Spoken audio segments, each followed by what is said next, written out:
आवश्यकता में। इस समय राज दरबार को मैं स्वयं चलाता हूँ, तो विलंब हो रहा है, क्यों नहीं आना चाहिए, जाना चाहिए? क्यों नहीं आज इस समय यदि आप जाना ही चाहते हैं, परंतु कुछ क्षण के लिए रुक जाओ। अभी आपने हमारा ये राज कहाँ देखा है? तुमने हमारा ये मथुरापुरी कहाँ भ्रमण किया है? अरे कुछ क्षण के लिए रुको, मैं तुम्हें अपने इस राज का मल्ल अखाड़ा दिखलाता हूँ, वो कुलिया पीर हाथी दिखलाता हूँ, इस मथुरापुरी का पूरा भ्रमण कराता हूँ। राजन, अब हमसे और आपसे संबंध हो गया है। आते जाते उस कुमलिया पीर हाथी के दर्शन कर लेंगे और अनेक जगह जहां आप कह रहे हैं वहां आते जाते दर्शन होते रहेंगे, परंतु अभी हमें जाने की तैयारी करो। अरे तुम अभी तुम आए थे, अभी दामन को संभाला है, तुम्हारे जाओ जाओ के शब्द ने ये दम हमारा निकाला है। परंतु यदि आप जाना ही चाहते हैं तो सुनो, आप जानते हैं हमने अपनी बहन देवकी को हृदय से लगा करके रखा है, अपने प्राणों से भी यदि प्रेम किया है। यदि आपकी आज्ञा हो तो हम कुछ मार्ग तक आपके साथ आपका सारथी बन करके, आपका रथवान बन करके आपके साथ अपनी बहन देवकी को विदा करना चाहते हैं। राजन, ये तो बहुत ही सुंदर बात है कि मथुरापुरी का राजा स्वयं मेरा सारथी बन करके चलना चाहता है। ये तो बहुत ही प्रसन्नता की बात है। क्यों नहीं आप अवश्य चलें हमारे साथ? क्यों नहीं, चलो देवान, हमारा रथ तैयार किया जाए।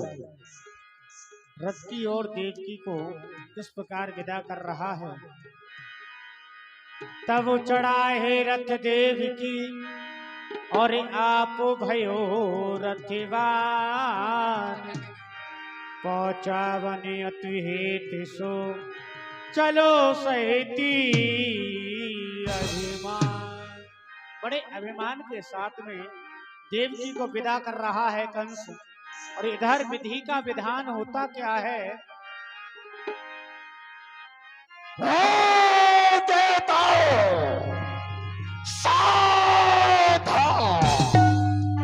ये पुष्पों की बारिश कर दो, ये पुष्पों की बारिश कर दो।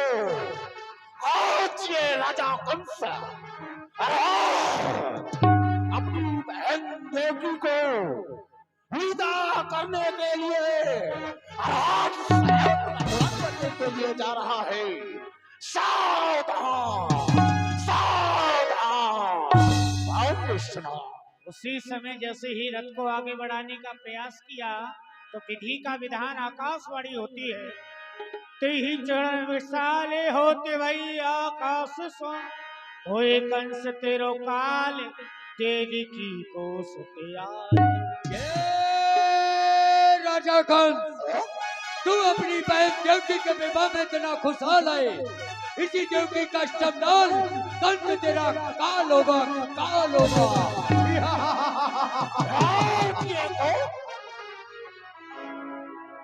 ये हिमालय, ये सागर, ये मेरे क्रीड़ा के निकेतन है। ये धरती, ये आकाश, ये मानते मेरा शासन है। वो नारायण चरण रख नहीं सकता हमारे इस घर पर। सदा सोता है हमारे भय के कारण उस क्षीर सागर पर। क्रोध में आए, विरोध करे, अपमान करे स्वयं कली का। ये अखंड, ये प्रचंड, ये भुजदंड नरकद घोर घमंड किसी का। अरे किसमें है ये दुस्साहस, किसने किया ये सामर्थ्य? अरे आओ तुम रोक लियो मार्ग में वाहन मथुरा पटिका। ये कौन बोला, कहां से बोला, किसने सत्य सुनाया है? ये बिजली सी चमक उठी, क्या काल शीश पर छाया है? बोलने वाले जरा दोबारा बोल, हम तुम्हारी इस वाणी को सुन नहीं सके। मूर्ख ज्ञानी, सुन देवताओं की दूसरी वाणी। कबरी बहन देवकी के विवाह में इतना खुशहाल है, हम देवता बतला दे रहे इसी देवकी का अष्टम लाल कंस तेरा काल होगा, काल होगा।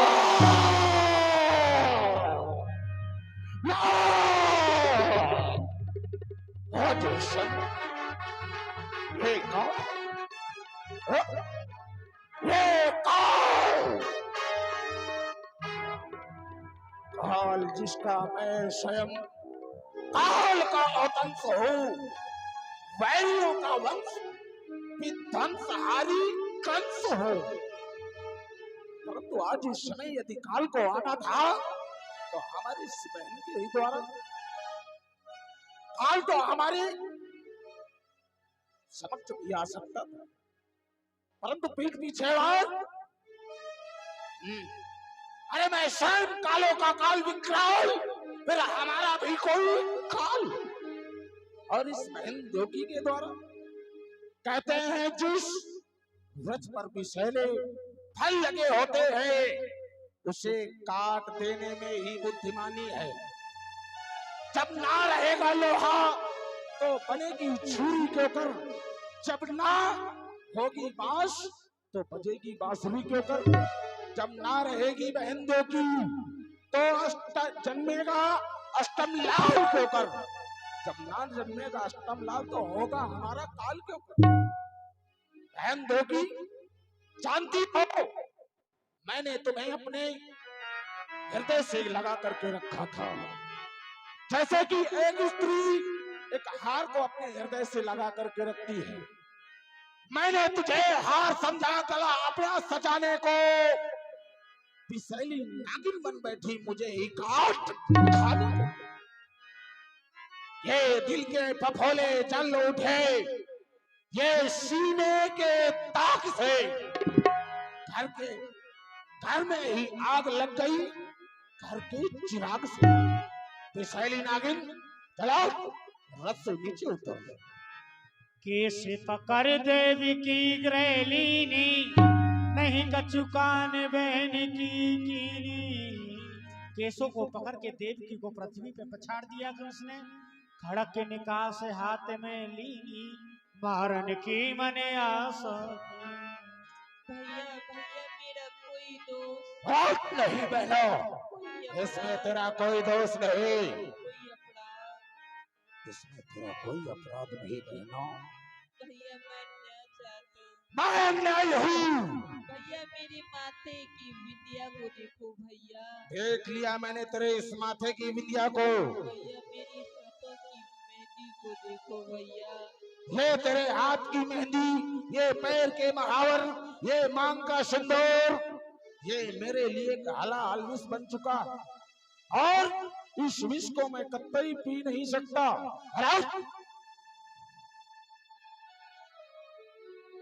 आज मारने के लिए तैयार है। बहन देवी सावधान। और जैसे ही मारना चाहा तो वसुदेव जी आ गए और दोनों में बहस होने लगी। वाह वाह, क्या तुम भी हमारे समक्ष आना चाहते हो? क्या कह रहे हो? आप हमारे समक्ष आना चाहिए। शायद आपको नहीं मालूम है, आप एक गलत मार्ग में जाना चाहते। वो किस प्रकार? वो इस प्रकार नहीं है कर्म छत्री का, उठाए शस्त्र बराबर, नहीं है नीच की आज्ञा, जताए जोर बराबर। ये भूपत मंगल के घर गए हैं, जरा कुछ सोचिए राजन, बंधा कंगन भी कर में है। किस कंगन की बात करते हो? उस कंगन की जिसको मैंने अभी अभी बांधा था, और फिर छत्री धर्म हमें सिखला रहे हो।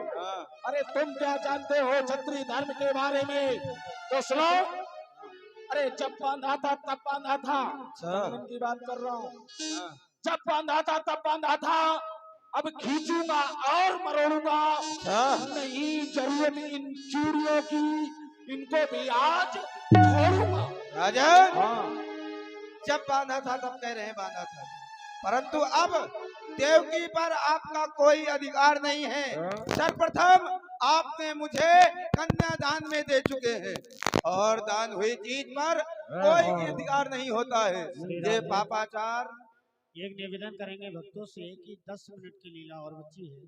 आप लोग भगवान का जन्म होगा, जन्म होने के उपरांत आरती कराई जाएगी, तो सभी लोग मात्र 10-5 मिनट और बैठेंगे, लीला का आनंद लेंगे जरा दी। राजन, ये पापाचार, अत्याचार, ये बसदेव अपनी आंखों से नहीं देख सकता है। सुनो, हाँ। यदि नहीं देख सकते तो फोड़ लो ये आंखें अपनी, मोड़ लो मुख, अपना मुख, चले जाओ यहाँ से। वाह हाँ राजन, हाँ तुम कह रहे हो ये पापाचार नहीं देख सकते हो बसदेव। हाँ। अरे चोर की संतत कहा कर किस तरह मुख मोड़ लें और सामने अन्याय हो और ये बसदेव आंखें फोड़ दे, ये कदाप नहीं हो सकता है राजन। सुनो, हाँ। बसदेव चतुर हो तुम, नीति पर नारी पर ललचाते हो। जो खुद का जानी दुश्मन है तुम उसको ही दोस्त मिलाते हो। हाँ?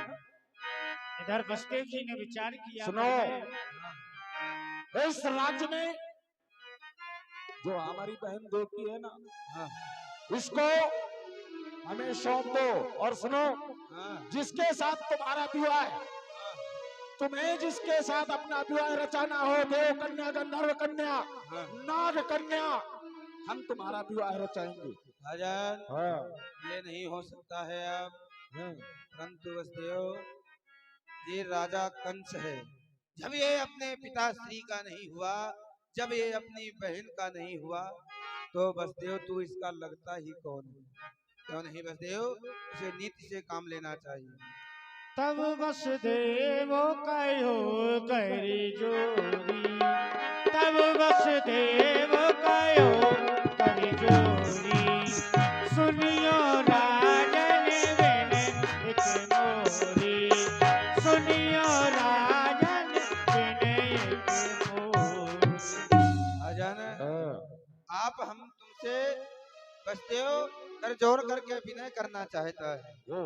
अभी तक तो आंखें निकाल के बात कर रहे थे, परंतु आज इस समय यदि विनम्र करना ही चाहते हो तो करो। क्या करना चाहते हो? प्रथा देवी की को जिन मारो, जाको सुत है काल तुम्हारो।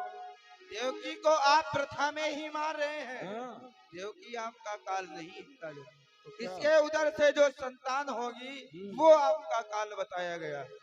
तो क्या सब करना चाहिए? सुतिया के हम सोली, जो जीवदान तुम या कोरी। देवकी के गर्भ से जितने भी संतान होंगे ये हमसे आप लीजिए और देवकी को जीवन दान दीजिए। वाह बसदेव वाह! इस संसार में ऐसा कोई पिता है जो अपने पुत्र को, नवजात शिशु को जन्म लेते ही एक भूखे सिंह के सामने ले जाए और कह दे मैं इसका भागा पिता हूँ, ये हमारा पुत्र है, लो खा जाओ इसे। इस संसार में ऐसा कोई पिता नहीं है जो अपने नवजात शिशु को ले जाकर के भूखे सिंह के सामने डाल दे। तो मैं कैसे मान लूं? है ये बचो हम तुमसे भावे, सूर्य चंद्र साक्षी रे। सत्य कह रहे हो राजा ने। कोई ऐसा पिता नहीं है संसार में जो अपने पुत्र को लेकर के भूखे सिंह के आगे डाल दे, परंतु ये बसदेव ऐसे पिता है।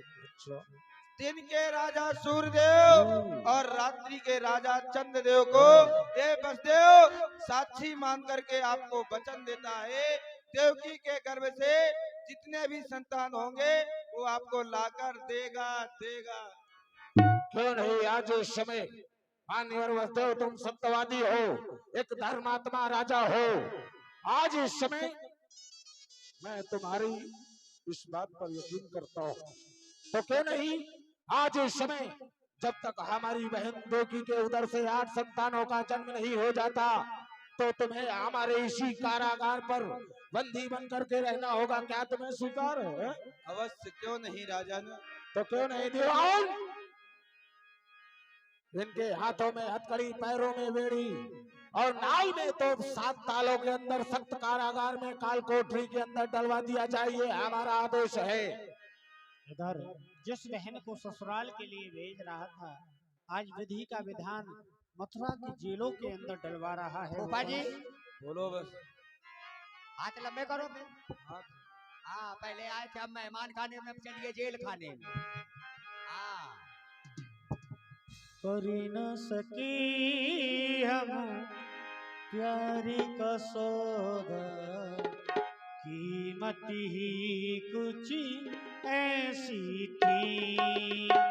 कर न सके हम प्रेम का सौदा, कीमत ही कुछ ऐसी थी।